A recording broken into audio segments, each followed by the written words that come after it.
Today we are learning about some new rhetorical strategies, and we're going to start with division and classification.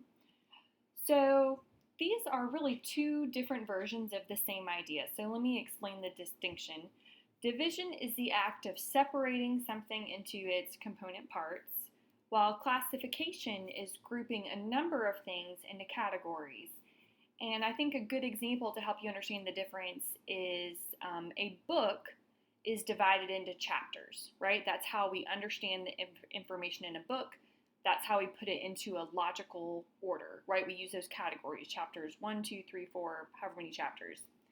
Whereas if you walk into a library, you have hundreds of books that are classified into different categories. You have fiction, you have nonfiction, you have detective fiction, you have young adult fiction, and all those different categories. So honestly, it's not super important for you to understand the difference between division and classification, because when you write your essay on this, it'll likely be classification.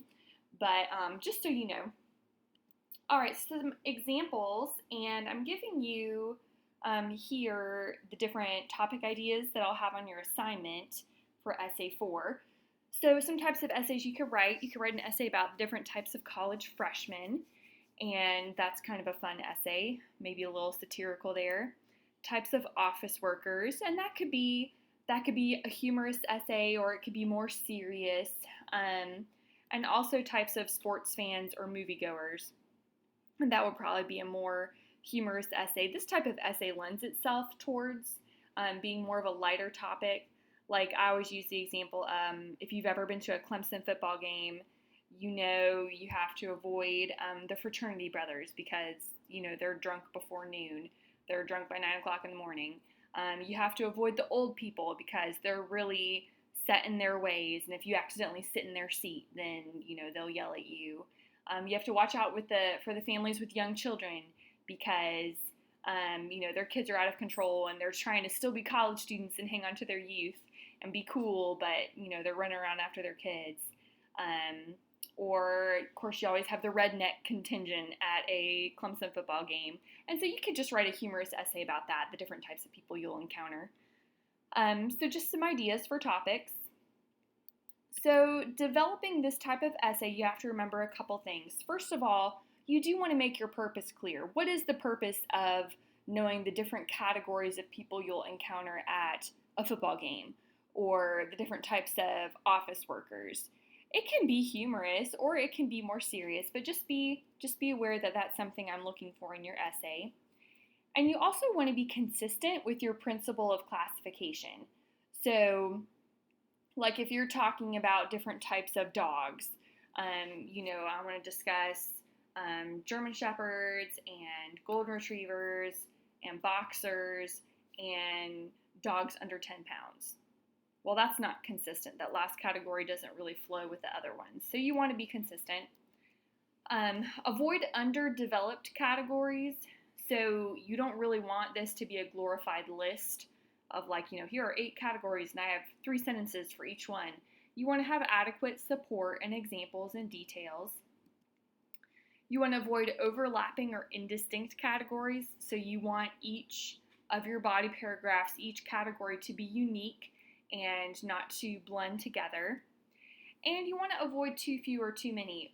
You definitely need at least 3, because if you just have 2, then it becomes a comparison essay instead of a classification division essay.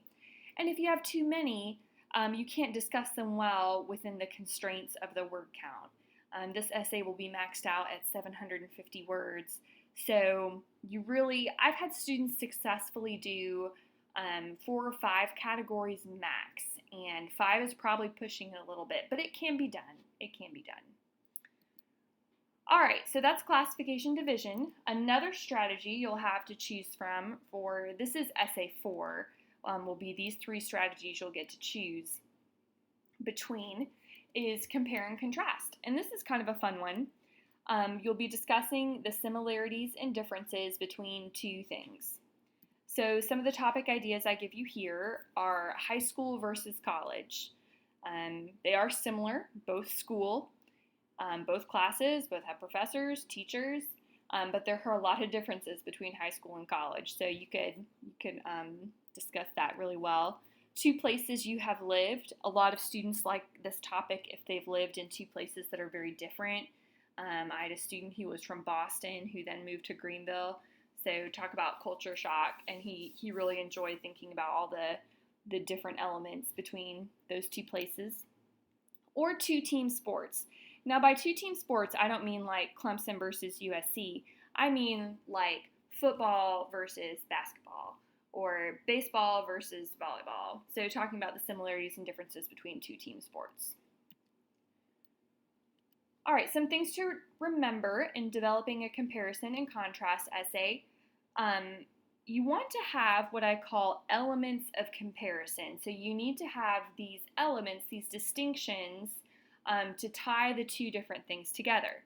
So for example, I use this as an example. If you're comparing Five Guys and Cookout, right, two burger joints, you could discuss cost, quality, and variety, and those would be your elements of comparison. And we'll talk about the different ways you can organize this, but you really need to have clear elements of comparison to help you organize your ideas.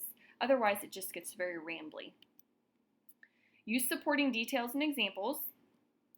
And it's really important in a compare-contrast essay to use transition words. Otherwise, you just have this choppy back and forth. Well, Five Guys is better quality, but Cookout, is cheaper. And Five Guys makes their French fries fresh, and Cookout has them frozen. And back and forth and back and forth. So you want to use good transition words, and you can see there I've listed page 242 in your Steps to Writing Well textbook has actually a list of transition words that work well in a comparison contrast essay, so that can be helpful to you.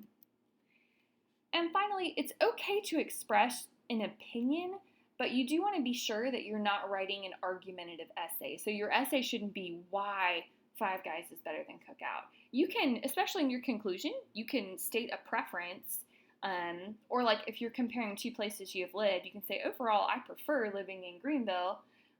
That's fine. However, you don't want to write your essay on why Greenville is better than Colorado or whatever places you're comparing.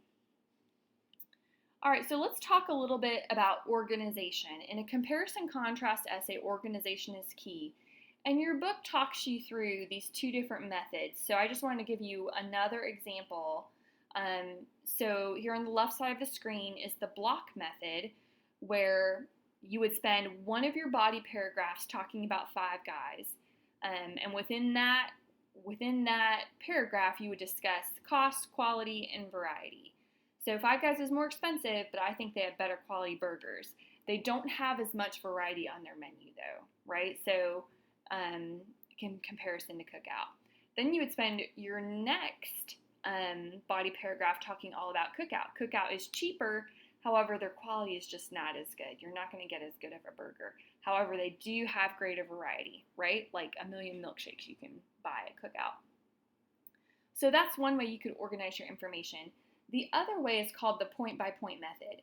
So your first body paragraph would be about cost, and within that paragraph you would talk about both Five Guys and Cookout.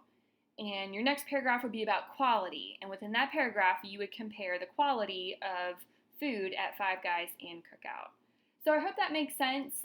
This is, if you choose to write a compare-contrast essay, I am looking for you to use one of these two methods. And the way you choose is really dependent on your topic. Some topics work well with the block method, some topics work well with the point-by-point. If I were actually writing an essay on these two burger joints, I would probably go with the point-by-point method. To me, that just makes more sense. However, if I were writing an essay on two places I have lived, I've lived in, when I was very young, I lived in Lynchburg, Virginia, and I've lived in Greenville. I would probably use the block method just to give a continuous idea of that one city. So hopefully that makes sense to you, but just another example for you to see how these two organizational methods work. And then finally, you have the option of writing a cause-effect essay. And this, to be honest, is probably the most difficult one. It's just a little more complex, and it requires you to use more logic in your writing to show how two things have that causal relationship. So what this strategy does is you explain the cause-effect relationship between two things. So the topic ideas I give you for cause and effect, the causes and effects of procrastination. Students like this topic because we all struggle with procrastination. Why do we procrastinate? Is it fear? Is it laziness? Is it, just priorities? Your schoolwork is not that important to you. And then what are the effects of procrastination? You have poor grades, you have stress, you lose sleep, so on and so forth. So that's a good topic idea. You could also just focus on one side of this equation, the effects of traveling to a different country. Maybe you've been to a third world country and it affected the way that you view the world, it affected the way you view yourself. So you can do that because honestly, it's a little harder to prove cause than it is to show effect. You can talk about what it was like to, go to India or Africa and, the things you saw and how it affected you. It's a little hard to explain why you went.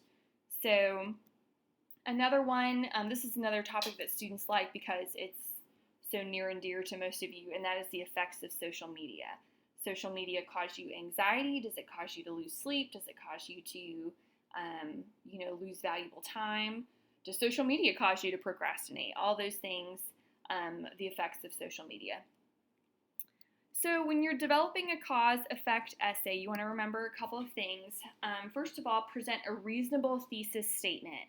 So you can't say that social media always causes anxiety, or that anyone who travels to a different country will become more thankful. You have to limit your thesis statement, and I would present your essay as more of a personal essay, and that's much easier to present a reasonable thesis statement if you're saying this is how procrastination affects me. So you use first person and make it a personal essay. Don't oversimplify the issue. Sometimes it can be more complex. So don't be afraid of delving into that, the complexities of why something affected you in a certain way. Another thing, this is something students struggle with, you don't want to drift into using a different strategy. Sometimes I have students who try to talk about the causes and effects of procrastination, and then they drift into a process analysis essay of how to avoid procrastinating. And that's not what I'm asking for. I'm asking for you to discuss the causes and effects. So your main focus should be on how that cause-effect relationship works. And it can be difficult to do because it's a very abstract idea. And then finally, be sure to use the right form of the word effect or affect. So just a little reminder, the word effect is a noun, such as in the sentence, the movie had a big effect on me. Whereas the word affect is a verb, the movie affected me greatly. So if you choose this strategy, just make sure that you're using those words correctly. And so now you have no excuse that you didn't know how to use them because there it is. So this essay 4, isn't due until week 4, so you'll get the assignment then. But, just let these ideas germinate in your head as you think about the different topics and which ones you might be interested in.